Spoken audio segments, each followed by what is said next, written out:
ओम आरोग्यमस्तु। मैं doctor Jainarayan hymns जीना सीखो से एक बार फिर से आप सभी के बीच। आज हम जिस विषय पे बात करेंगे वो है शिरोपिचू। शिरोपिचू बेसिकली एक रिलैक्सिंग एंड कामिंग थेरेपी है जिसका हम एंजाइटी या न्यूरोमस्कुलर डिसऑर्डर्स में यूज़ करते हैं। बेसिकली कामिंग थेरेपी है, तो इसलिए हम इसमें मेद्य जो भी तेल होते हैं उनका ज़्यादातर प्रयोग करते हैं। तो सबसे पहले मैं आपको दिखाऊं तो हमने यहाँ पे एक पिचू बनाया है। पिचू बनाने के लिए कॉटन का एक कपड़ा, उसके बीच में हम ऐसे कॉटन का पैड रखते हैं। इसको हमने ब्राह्मी ऑयल से सोक करके गर्म होने के लिए रख दिया है। गर्म करने के लिए बेसिकली हम जैसे आप देखेंगे तो नीचे पानी गर्म होने के लिए रखा हुआ है। उबलते हुए पानी पर ये एक प्लेट है, वेसल है, जिसके ऊपर ये पिचू हमने रख दिया है और उसकी हीट से ये गर्म होगा। कभी भी तेल को डायरेक्ट गर्म नहीं किया जाता, क्योंकि अगर हम डायरेक्ट तेल को गर्म करते हैं तो उसकी प्रॉपर्टीज़ खराब हो जाती हैं। हिम्स जीना सीखो में हम सभी औषधीय द्रव्य ऑथेंटिक सोर्सेज से खरीदते हैं और खुद से ही उन सारे तेल और मेडिसिनल हर्ब्स की प्रोसेसिंग करते हैं। जैसे कि अभी हम जो यूज़ कर रहे हैं वो है ब्राह्मी तेल, जिसमें तिल तेल, हाई क्वालिटी के तिल तेल का प्रयोग करते हैं और उसमें ब्राह्मी क्वाथ डाल करके उसको तेल सिद्धि कल्पना के माध्यम से तैयार करते हैं। तो अभी ब्राह्मी तेल का हम यूज़ करेंगे और पिचू हमने तैयार कर लिया है। ब्राह्मी तेल कुछ और भी रख लिया है हमने, हल्का सा सुखोष्ण इसको रखना है, जो कि बाद में हम पिचू के ऊपर धारा डालने के लिए यूज़ करेंगे। तो सबसे पहले इंडिकेशंस की अगर मैं बात करूं तो जितनी भी स्ट्रेस से रिलेटेड बीमारियां हैं, ब्रेन से रिलेटेड बीमारियां हैं या न्यूरोलॉजिकल डेफिसिट हैं, उन सभी में जो शिरोपिचू है उसका बहुत ही लाभ देखने को मिलता है। इस थेरेपी में हम जो तेल यूज़ कर रहे हैं ब्राह्मी, वो केश्य भी है, यानी हेयर्स के लिए, हेयर के लिए भी फ़ायदेमंद है, बालों के लिए भी फ़ायदेमंद है। वो एक बहुत ही श्रेष्ठ मेध्य रसायन भी है, यानी कि वो बहुत अच्छा ब्रेन टॉनिक भी है और इसके अलावा वो आँखों के लिए भी बहुत ज़्यादा बेनिफिशियल है। और उसकी कामिंग प्रॉपर्टी है, शीत वीर्य है, जिसके कारण वो दिमाग को शांत करता है। एंगर डिसऑर्डर्स जिसको होते हैं या मूड डिसऑर्डर अगर महिलाओं में होते हैं तो उनमें वो बहुत ही ज़बरदस्त फ़ायदे देता है। इसके अलावा खालित्य और पालित्य, यानी कि बालों का जल्दी झड़ना और बालों का जल्दी सफ़ेद हो जाना, उन रोगों में भी जो ब्राह्मी तेल है उसका पिचू अगर हम कराते हैं तो बेहद ही शानदार परिणाम हमारे को देखने को मिलते हैं। तो अभी हमारे यहाँ पे एक पेशेंट हैं, उनके शिरोपिचू के लिए हमने पिचू तैयार कर लिया है।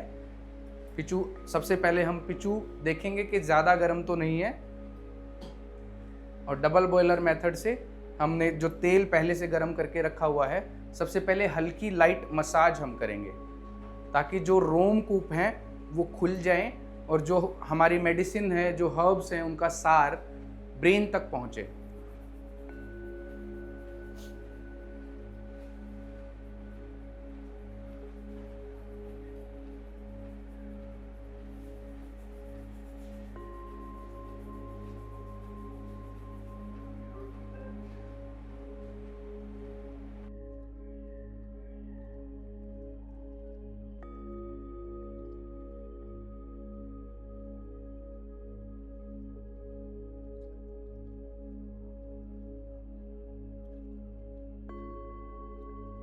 आचार्य चरक ने 3 मुख्य मर्म बताए हैं, जिसमें सिर, नाभि और वस्ती ये मुख्य हैं। इन तीनों में भी सिर को प्रधान कहा गया है, क्योंकि एक तो हमारे सिर में मस्तिष्क होता है जो कि बॉडी की सभी सिंपैथेटिक, पैरासिम्पैथेटिक यानी वॉलेंट्री और इनवॉलेंट्री मूवमेंट्स को कंट्रोल करता है। तो यानी अगर मस्तिष्क ठीक है तो आपके शरीर की सारी परिकल्पनाएं भी ठीक होती हैं।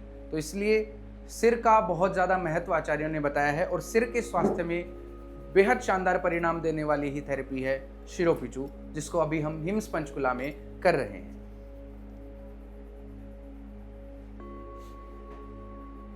तो स्थानिक अभ्यंग करने का बेसिक रीज़न ये होता है कि ऐसा करने से एक तो हमें जो ऑयल की पेनिट्रेशन है वो बढ़ जाती है, हीट की वजह से जो हेयर फॉलिकल, हेयर रूट्स हैं, वहाँ पे एब्जॉर्प्शन भी बढ़ जाता है।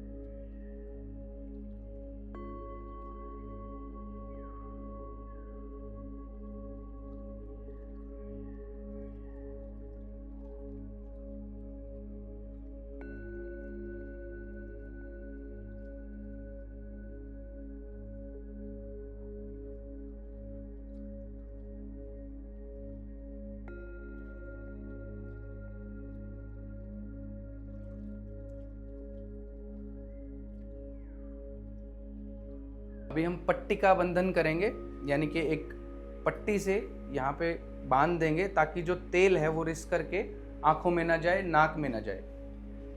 ये बहुत ज़रूरी स्टेप है। इसकी वजह से तेल सारा जो है वो यहीं एब्जॉर्ब हो जाएगा और पेशेंट की आंखों में या नाक में नहीं जाएगा। पट्टी का बंधन करते समय हमें ध्यान ये रखना है कि ना ज़्यादा टाइट हो, और अगर लूज छोड़ेंगे तो जो इसका पर्पस है वो सर्व नहीं हो पाएगा, यानी कि ये तेल को नीचे जाने से नहीं रोक पाएगी। अभी पिचू हमारा गर्म हो गया है। सुखोष्ण करना है, यानी कि इतना उष्ण जितना पेशेंट आराम से सहन कर पाए।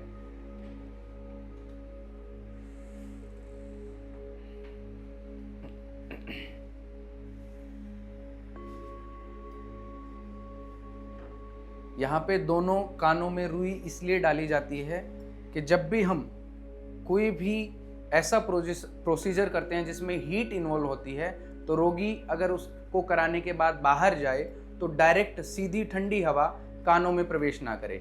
अगर हम ऐसा नहीं करेंगे तो रोगी को कोल्ड कफ होने की संभावना बढ़ जाती है, स्टिफनेस बढ़ने की संभावना बढ़ जाती है, और कई बार तो हेडेक होने के चांसेस भी रोगी को हो जाते हैं। इन केस अगर ऐसा नहीं होता है या कई बार पेशेंट बाहर जाके निकाल लेता है तो उसमें हमें कुछ घबराने की ज़रूरत नहीं होती। सिर्फ नॉर्मल गर्म पानी भी अगर हम रोगी को पिला देंगे या गर्म पानी से परिशेक करा देंगे तो उससे जो बढ़ा हुआ कफ था, जो शिथिलता आई हुई थी, स्टिफनेस आई हुई थी, वो कम हो जाती है। तो अभी हमने पिचू जो है वो रख दिया है। अभी क्योंकि ये ऑलरेडी वार्म है तो इसकी वार्मथ आएगी। इसके ऊपर से हम थोड़ा थोड़ा करते हुए गर्म तेल डालेंगे जिससे सेक लगेगी, जिससे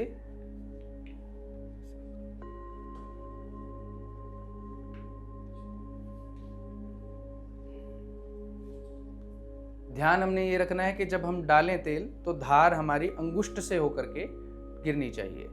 इससे एक सेंट्रलाइज्ड धार जाती है, केंद्रित होकर के धार गिरती है। कभी भी सेंटर से धार नहीं डालनी है, पेरिफ्रीज पे हमने ऑयल जो है वो डालना है।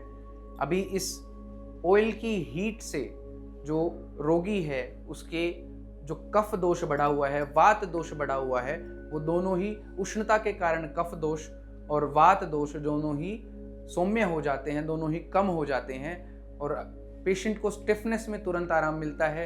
एक अच्छी स्लीप पेशेंट को मिलती है। हमने अक्सर ऐसा देखा है कि जो रोगी पिछले बहुत से समय से ठीक से सो नहीं पाते थे, उनका हमने शिरोपिचू कराया और शिरोपिचू के बाद वो गहरी नींद में सोए हैं। तो स्लीप बहुत अच्छे से, स्लीप साइकिल पेशेंट का सुधरता है। पिचू को हम जैसे ही ठंडा होने लगे तो हम दूसरी तरफ पलट देते हैं और फिर से तेल, गरम तेल उस पे ऐसे ही धार के रूप में डालते हैं। जैसे ही पिचू का टेम्परेचर ठंडा होने लगता है, सुखोष्णता से कम होने की तरफ जाता है, तो हम पिचू को पलट देते हैं और अब फिर से गरम तेल की धार पिचू पे डालते हैं, जिसकी सेक या जिसकी हीट धीरे धीरे करके रोगी को अनुभव होती है, फील होती है।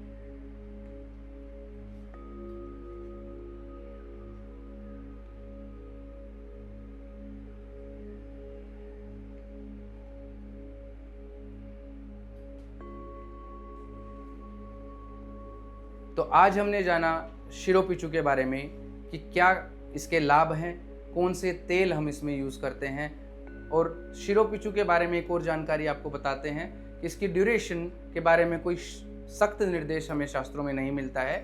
यूजुअली इसको 20 से 25 मिनट तक हम प्रैक्टिस करते हैं। इतनी देर में पेशेंट को जो उसके बढ़े हुए दोष हैं वो शांत हो जाते हैं और काफ़ी रिलैक्स फील होता है। तो आज हमने जाना शिरोपिचू के बारे में। आगे भी ऐसी ही जानकारी लेकर के आते रहेंगे आप सबके बीच। तब तक के लिए अपना ध्यान रखें, स्वस्थ रहें। ओम आरोग्यमस्तु।